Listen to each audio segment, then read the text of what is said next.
Now, the appetite for debt has grown in the past 5 years. A survey by Momentum indicates many South Africans have not taken advantage of low interest rates to reduce their exposure to debt. Now, some consumers use about 76% of their income to repay debt. Very little is put aside as savings. The biggest demand for debt has come from people who earn more than 15,000 Rand per month. Paul Slot, who is the president of Octogen Debt Counsellors, is in studio with me and will discuss this more with me. Thank you so much for joining us, Paul. Now, why are we so much in debt as a country? I think the consumers over many years have started to increase the exposure to debt. And let me explain simply how it happens. Debt for housing and cars is normally not a problem.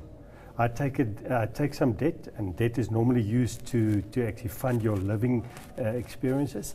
And when that debt is finished and you have to repay that debt, you either have to fund it from income or what many consumers do, they take another loan. And then they get into a debt spiral where the number of debt agreements that they have has increased so much that the amount needed to repay the debt exceeds the amount available to repay debt. How bad is the situation really? 9 million people at the moment have an impaired record out of the about 20 million consumers that make use of debt. So the position is bad. No, it's actually very bad. Consumers are struggling. Consumers find it very difficult to spend money on household effects, and some consumers find it very difficult to actually keep up with the debt. They actually continue that position until the last bank has said no more debt, and then they're trying to rectify the position. Is it a situation that people are borrowing for basics, or are they borrowing for, lavish lifestyles? The majority of people in trouble are borrowing money to live, to actually to spend on their lifestyle. It's I go shopping, I have a credit card, I don't do a budget. End of the month I say, okay, I have to pay all these credit cards that I have, where do I find the money? So it's funding the lifestyle. The lifestyle is simply higher than what the income is, what is generated. Problem is that food prices have increased so much, electricity has increased, we have to pay toll roads, so all those increases have to come from somewhere. We did a calculation is that all these increases over the last year requires you to actually have an additional 6 to 9% of income spent only on increases. Where does it come from? Either you have to cut your lifestyle or you have to borrow. And I guess that leads to my next question. How do you know that I'm in way over my head and you are in debt? What do you look out for? The consumer is normally the first to know that they're in trouble, but probably the last to react. And they're in trouble when they actually have month incomes and they say, I have to pay the bills. I don't have enough money. What do I do? Many consumers actually at that point in time actually say, oh, the only solution is for me to take another loan. That's probably the wrong attitude to take. That point, if you actually solve the issue at that point, 90% of consumers can solve it.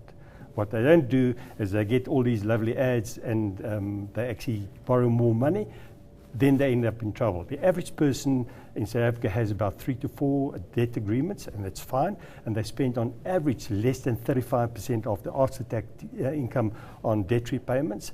When a person applies for debt counselling, debt review, on average they have 11 to 15 credit agreements, and they spend between 50 and 60% of the income on debt repayments. And when we talk about debt counselling and debt review, what exactly are we talking about? Debt counselling is a wonderful tool that can be used by consumers to get out of trouble. It's a road to financial freedom.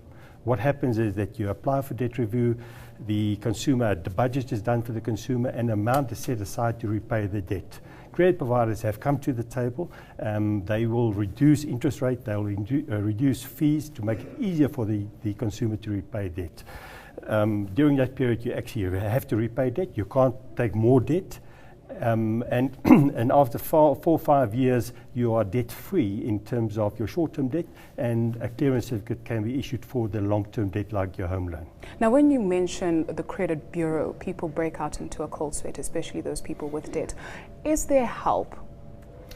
What we've seen is that on the 1st of April, the Credit Information Amnesty regulation came out, and it was wonderful news for the consumers, because what has meant is that the bad information has been removed from a credit bureau. And if a debt has been repaid, that information has also been removed. So credit reports have been cleaned. It does not mean that the debt not been written off. The debt still needs to be repaid, but at least the bad information has removed. That's the one part of good news that will probably benefit a lot of consumers, and they can apply for more debt, or their record is cleaner. The other good news is that the National Credit Act is in the process of being amended.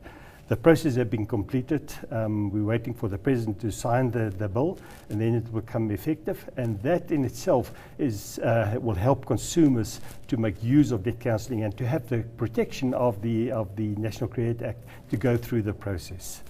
And that's where we leave it. Paul, thank you so much for joining us this morning. That was Paul Slot, the President of Octogen Debt Counsellors. Know more about your world. eNCA.com.